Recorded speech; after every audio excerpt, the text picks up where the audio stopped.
الحمد لله نحمده ونستعينه ونستغفره ونؤمن به ونتوكل عليه ونعوذ بالله من شرور أنفسنا ومن سيئات أعمالنا من يهده الله فلا مضل له ومن يضلله فلا هادي له ونشهد أن لا إله إلا الله وحده لا شريك له ونشهد أن سيدنا ومولانا محمدا عبده ورسوله لا خالق إلا الله لا مالك إلا الله لا رازق إلا الله لا مسجود إلا الله لا معبود إلا الله لا مطلوب إلا الله هو الأول والآخر والظاهر والباطن أشهد أن لا إله إلا الله وأشهد أن محمدا عبده ورسوله أرسله بالحق بشيرا ونذيرا وداعيا إلى الله بإذنه وسراجا منيرا أما بعد فأعوذ بالله من الشيطان الرجيم بسم الله الرحمن الرحيم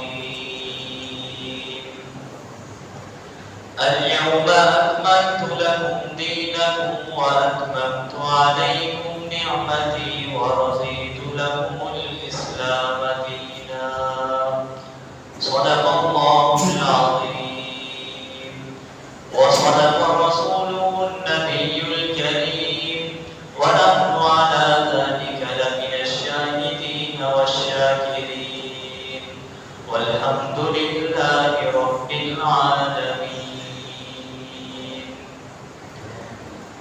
سب ساتھی عقیدت اور محبت کے ساتھ درود پاک پڑھیں.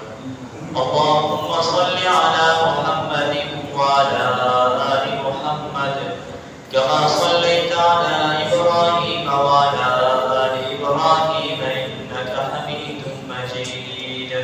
اللهم بارك على محمد وعلى آل محمد كما باركت على إبراهيم وعلى آل إبراهيم إنك حميد مجيد. انتہائی واجب الاحترام بھائیوں، دوستوں اور بزرگوں،